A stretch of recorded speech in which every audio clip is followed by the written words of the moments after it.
Share with viewers if they were learning or just hearing that phrase Gullah. A lot of folks in our viewership in the PD in southeastern North Carolina may not be familiar with the Gullah people. What exactly does that mean, Gullah? Where does that come from, and how large is the population statewide? Okay, the Gullah people came from West Africa when the slave ships came over. A lot of them were, a lot of the ships were unloaded. Some of the people were unloaded at the ports of Charleston. In fact, they've got records that show about 40% of the blacks in America today can trace their roots to the Charleston seaports. 40%? About 40%. Wow. And once they came to the Charleston seaports, what they did is they took them to some of the plantations along the and isolated barrier islands along the Carolina coast.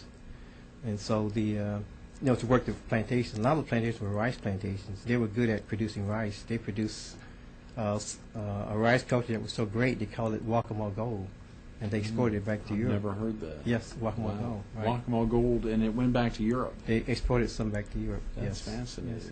But the Gullah people they came from West Africa, and they were placed on the isolated islands, and so they were able to retain their distinct culture and heritage and by being isolated. Okay, the Sea Islands and the coastal areas of Carolina, Florida, and Georgia is where they reside.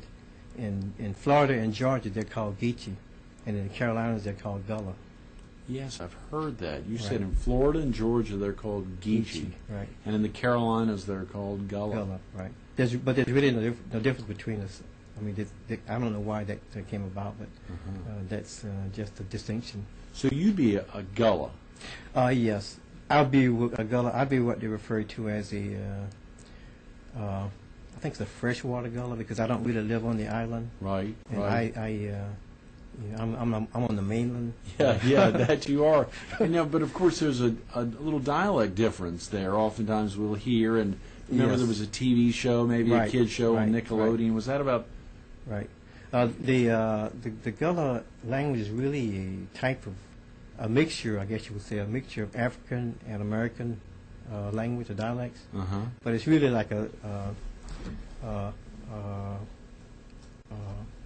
Sea Island Creole that's passed down by the Sea Island slaves. It's like a Creole, so it's a kind of a different. I don't really speak Gullah yet, but I'm in the process of learning. Are you really? Yes. Yes, Who I is do. teaching you? I'm going to get online and do. Is that Berlitz? Can you listen on tape? Or? I can do that too. Can you really? Yes. And I have some friends who speak it very well. My cousins on the island. I can understand a lot of words really, but I usually don't. Can't speak it correctly, so I don't try it. So you can't give us a little primer? I can give you two words that I know. Is it T-E-N-G-K, G-A-W-D? Thank God. Thank God. Thank God. Thank God. Right.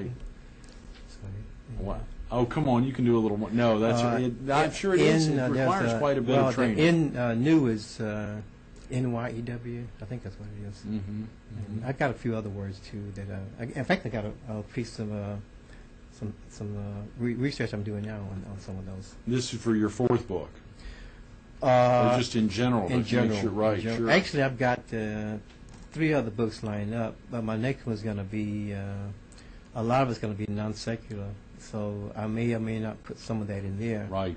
But I've got 2 others. I'm going to try to do one on the historic scenes in the counties, which is Horry County and Georgetown County. Oh yeah. And some of the scenes that really don't make it on the National Historic Register places, I'm going to put them in my book and have it like a collector's color edition. Oh boy, that'll be tremendous. Yes, I'm gonna work on that. In fact, I'm working on it now. I just haven't got it all together yet. But by early summer, I hope to have the next one out. Of course, for this area and for our viewers in the PD and southeastern North Carolina and coming down here in Horry and Georgetown County, clearly when they think of the Gullah people, oftentimes they're focused on Sandy Island. That would be one of the bigger, or are there larger enclaves of Gullah people in the let's say in this area? Yes, there is. I did my first book on the Gullah people, Sandy Island, because that's my roots are there. Sure, sure. But my second book, my last book, Gullah History Along the Carolina Low Country, that pretty much takes us all down from Wilmington, North Carolina, all the way down to Florida, Jacksonville, Florida. And I start with Atlantic Beach, which is really which was known as the Black Pearl. And there's a lot of history there also. I used to go there as a kid in the summertime. And I go from Atlantic Beach to Myrtle Beach, the hill on Myrtle Beach, Carver Street, which was a place where a lot of the big name black stars, music stars came by in the early days. Is that right? Yes, they were coming down from New York to the Florida, so they stopped on the hill and Carver Street. I think Charlie's place was one of the main places on the hill where they could play music and have a bar there also. And they'd come on down to... Sounds like you thought about doing a book on that as well. Yes, I've got... I can see it in your eyes. Yes, there's a lot of things out there that I'm going to keep going, because now that I've found something that I can do for 10, 20 years, until the rest of my retirement. So I'm going to just keep going.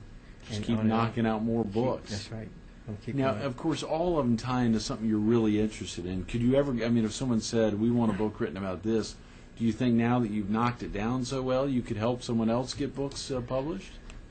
That would be an interest in business there, to try to help people learn about publishing books. Yes, that's the book publishing industry is very interesting. I mean, there's a lot to learn, and I'm still on the learning curve. Right. And you've got, there are companies that will help you, but I want to learn as much as I can by myself so that I can really know what they're telling me and kind of check out what they're telling me. Right. Because a lot of times it's easier and it's cheaper to do it yourself if you can do it yourself.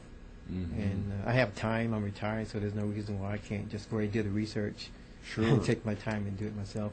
But in fact, I wanted to do it a long time ago, but when I first started working in San Francisco, when I graduated from high school, that was San Francisco. You left high school and went to San Francisco. Yes, and I studied art at the Academy of Art. And so back in those days, I knew I wanted to document the history of Sandy Island, especially. You knew that even 30-some years ago. Yes, yes. That you had someday wanted to document the history of Sandy Island. Right. And it took you this long. Well, yes. The government had to... yes. What happened was I'd come back.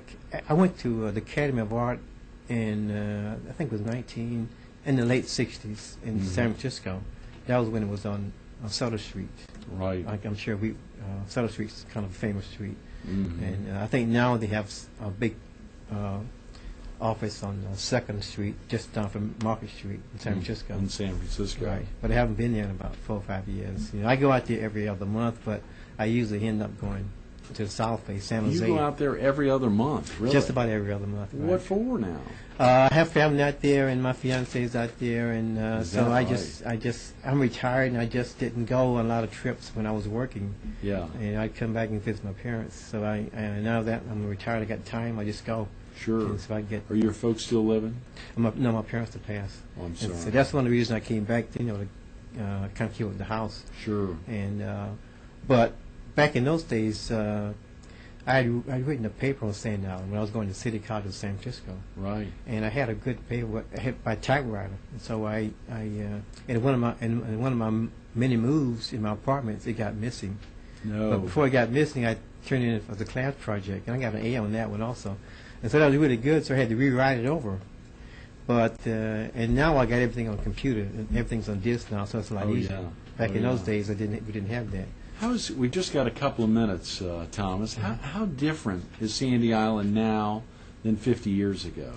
Okay, back in those days, we didn't have electric lights, didn't have running water. We had deep wells, and at night, the only light we'd have was like the stars and the moon. And now they have, I think it was 1967, they got electricity came to the island. 67. Yes, right. and 2001, I think it was, they had running water.